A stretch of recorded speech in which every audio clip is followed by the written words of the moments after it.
हर प्रदेश की तरह हिमाचली लोक संस्कृति की भी अपनी ही एक अनूठी परंपरा है। प्रदेश के हर जिले में अलग अलग भाषाएं, त्योहार, मेले, उत्सव, खान पान, पहनावा जहां अपने आप में बेजोड़ हैं, वहीं हर जिले का लोक नृत्य व लोक संगीत भी अपनी एक विशेष महत्ता लिए हुए है। लोक संगीत की जब हम बात करते हैं तो वो लोक वाद्य यंत्रों के बगैर अधूरा ही है। नाटी हो या लोक संगीत, देव नृत्य हो या लोक नृत्य, शादी हो या मेला, वहां अगर लोक वाद्य यंत्र या बजंतरी न हो तो कैसा लगेगा? फिर हिमाचली लोक वाद्य यंत्रों की तो बात ही कुछ और है। पहाड़ के निवासियों का कोई मंगल कार्य, मेला, पर्व या त्योहार इन वाद्य यंत्रों के बिना अधूरा ही है।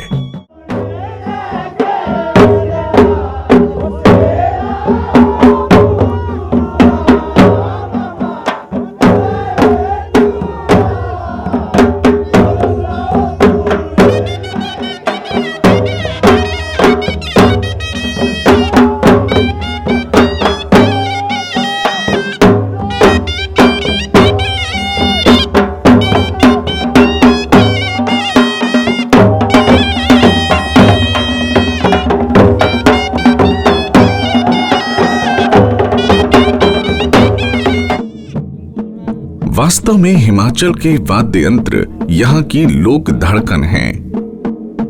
वाद्य यंत्रों का इतिहास मानव संस्कृति के शुरुआत से प्रारंभ होता है। सैद्धांतिक रूप से कोई भी वस्तु जो ध्वनि पैदा करती है वाद्य यंत्र कहलाती है।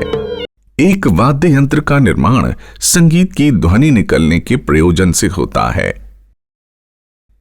वैसे तो वाद्य यंत्र हजारों सालों से प्रचलित हैं, मगर कलाकृतियां वही बची हैं जो टिकाऊ सामग्री या टिकाऊ तरीकों का उपयोग करके बनाई जाती हैं या फिर जिनका निरंतर उपयोग होता आ रहा हो।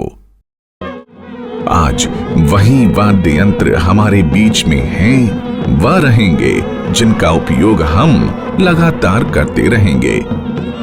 लेकिन वाद्य यंत्र भी तो तभी बचेंगे जब उन्हें बजाने वाले होंगे।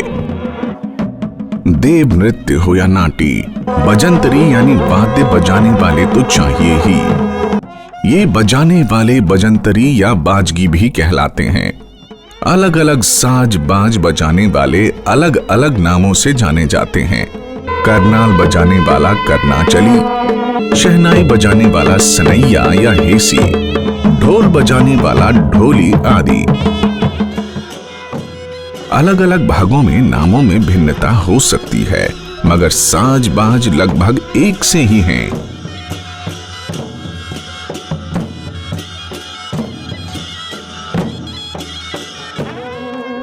हिमाचल में जिन वाद्य यंत्रों का प्रयोग किया जाता है उसमें प्रमुख हैं शहनाई, बांसुरी, करनाल, रणसिंघा, नगाड़े, ढोल, टमक, दमदमा, बुगजाल, रुबाना आदि।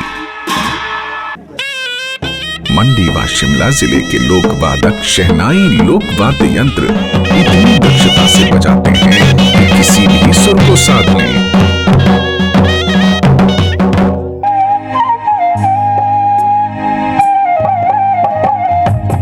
वहीं गीत व नाटियों में आनंदित करने वाली बांसुरी का कोई पर्याय नहीं। ये तो यूं भी मनमोहक वाद्यों की मनमोहनी है जो किसी को भी अपने संगीत मोह पाश में बांध ले।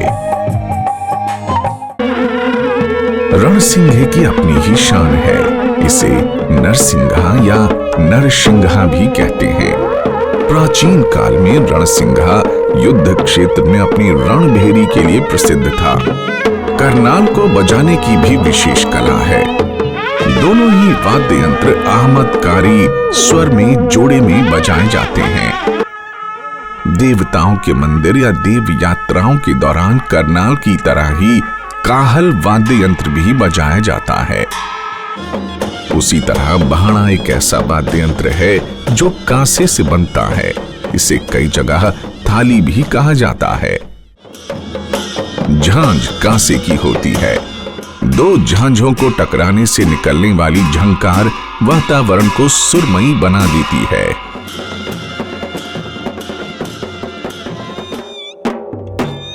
नगाड़ा एक मुख्य वाद्य यंत्र है। नगाड़े को लकड़ियों से बजाया जाता है। नगाड़े के साथ ढोल का स्वर, ताल और लय के लिए आवश्यक है। नगाड़े का कोई विकल्प नहीं, फिर भी ढोल के बिना नगाड़े का स्वर नहीं बन पाता।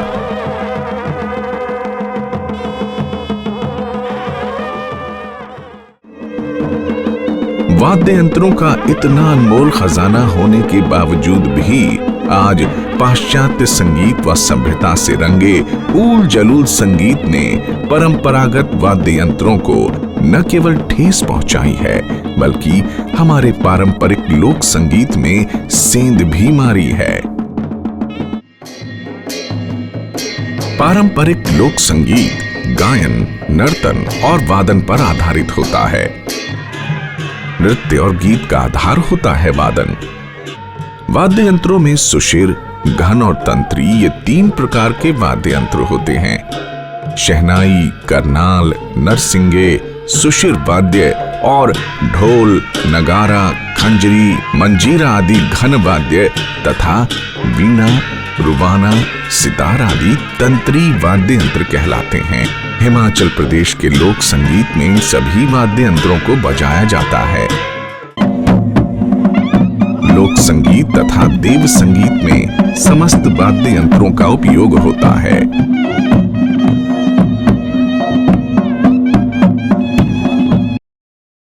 देवभूमि हिमाचल प्रदेश के अधिकांश मंदिरों में पूजित देवी देवताओं के अपने अपने वाद्य वृंद हैं और वाद्य यंत्र भी। देव वाद्य का प्रयोग अधिकांश देवता की पूजा अर्चना, जातर और मंदिरों में बजाए जाते हैं।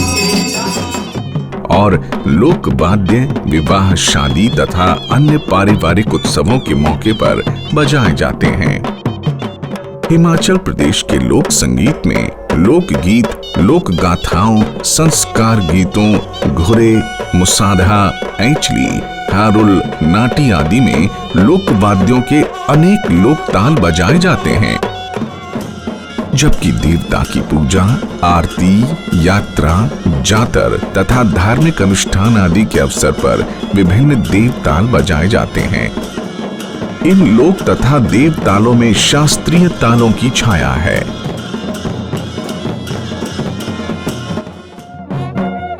पहाड़ी नाटियों में आज के लोक गायक धड़ल्ले से लोक वाद्य यंत्रों को ताक पर रखकर ऑक्टोपैड, कीपैड और दूसरे पाश्चात्य वाद्य यंत्रों को अहमियत दे रहे हैं। इतिहास गवाह है कि आज वही वाद्य यंत्र हमारे बीच में हैं जिनका हमने उपयोग किया है। अंग्रेजी में एक सुप्रसिद्ध मुहावरा है, you lose what you don't use. यही मुहावरा आज हमारे वाद्य यंत्रों पर भी मंडरा रहा है। लोक वाद्य यंत्र इसलिए भी अपनी पहचान खोने की कगार पर हैं क्योंकि इन्हें सिखाने वाले इलमदार नहीं हैं। आने वाली पीढ़ियां इसमें खास रुचि नहीं ले रही क्योंकि इसमें मिलता ही कुछ नहीं व जीवन यापन के लिए संघर्ष करना पड़ता है। आज का युवा देव कार्यों में ही रुचि नहीं लेता तो लोक वाद्य यंत्रों की स्थिति शोचनीय हो जाती है।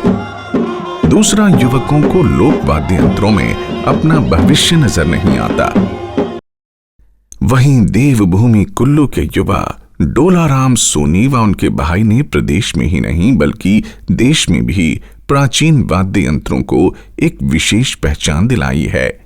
ये दोनों भाई वाद्य यंत्रों को बनाकर अपनी आजीविका तो कमा ही रहे हैं, साथ ही इन्हें बनाकर इनके संरक्षण की मुहिम भी चलाए हुए हैं। डोलाराम कहते हैं कि उनके पास कुल्लू के अलावा शिमला, लाहौल स्पीति, चंबा व मंडी के क्षेत्रों से भी वाद्य यंत्र बनाने के ऑर्डर आते हैं। ये करनाल, नरसिंघा, ढोल व नगाड़े तो बनाते ही हैं, साथ ही देवताओं के मोहरे बनाने में भी सिद्धहस्त हैं। अधिकतर मोहरे सोने चांदी के होते हैं। मेरा नाम डोला राम सोनी है। मैं डिस्ट्रिक्ट कुल्लू भुंतर का रहने वाला हूँ। मैं देवी देवताओं के मोहरे, छत्तर, ढोल, करनाल, नरसिंगे बनाता हूँ और साथ में सोना, चांदी, कांसा, पीतल के हर प्रकार की मूर्तियाँ तैयार करता हूँ। मेरा जो है पुश्तैनी खानदानी पेशा है। बच्चे हमारे स्कूल में पढ़ रहे हैं, साथ साथ में हमारे बच्चे जो है यही अपना पुस्तकी कान जो है इसको जो है आगे बढ़ा रहे हैं आस्ते आस्ते से। कुछ बच्चे जो है गांव के उनको भी सिखाते हैं, कुछ अपने हमारे खानदानी के बच्चे हैं उनको भी सिखाते हैं, वो भी काम कर रहे हैं।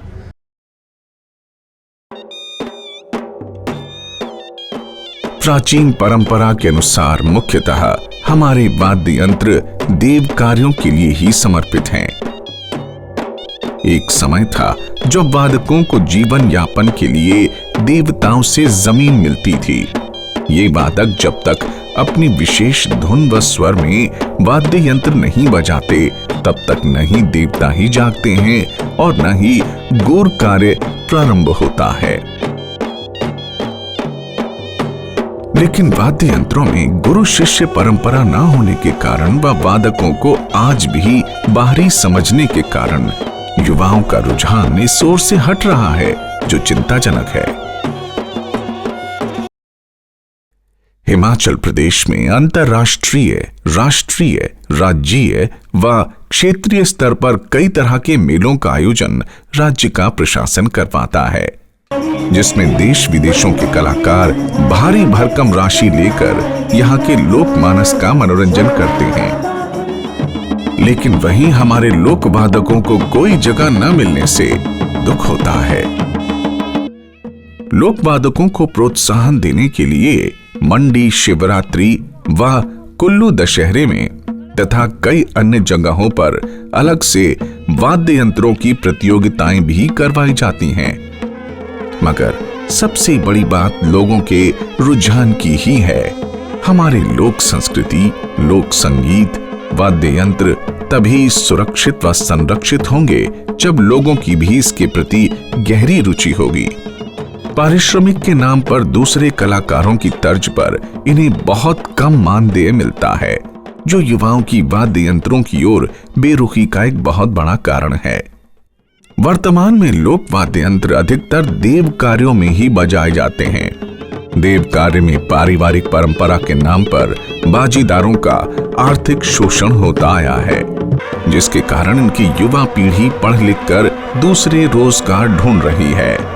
अगर इस परंपरा को सहेजना है तो बाजीदारों को सरकार की ओर से आर्थिक सहायता देनी चाहिए, साथ ही इनकी मासिक आय निर्धारित करनी होगी, तभी ये परंपरा युवा पीढ़ी वहन कर पाएगी। वाद्य यंत्र न केवल देव कार्य व आजीविका का ही साधन है, बल्कि ये राष्ट्रीय स्तर पर भी आभा बिखेरने में कम नहीं है। युवा अपनी संस्कृति के महत्व को जान सकें। युवाओं से आह्वान है कि लोक वाद्य यंत्रों में रुचि लें और अपनी लोक संस्कृति को सम्मान दें, तभी हमारी लोक संस्कृति जीवित रह सकेगी। कोई भी प्रदेश अपनी पहचान तभी बना पाता है जब उसकी अपनी समृद्ध संस्कृति हो। हिमाचल प्रदेश के लोक वाद्य यंत्रों को संरक्षित करने की मुहिम छेड़नी ही होगी। उसके लिए प्रदेश सरकार को नीति बनाना आवश्यक है। गुरु शिष्य परंपरा, सम्मान, प्रोत्साहन, अच्छा पारिश्रमिक, वादकों की समाज में अच्छी स्थिति व स्वीकृति ही लोक वाद्य यंत्रों को संरक्षित करने में अहम भूमिका निभा सकती है। हिमाचल के विभिन्न जनपदों में विभिन्न समुदाय के बजंतरी पारंपरिक वाद्य यंत्रों को बजाने में माहिर हैं। हिमाचल कला, भाषा, संस्कृति अकादमी शिमला अपनी अपनी कला में निपुण इन बजंतरियों का समय समय पर प्रलेखन एवं फिल्मांकन कार्य करके इसका संरक्षण करती है, ताकि आने वाली नई पीढ़ी शोध हेतु प्रयोग करके जानकारी हासिल कर सके।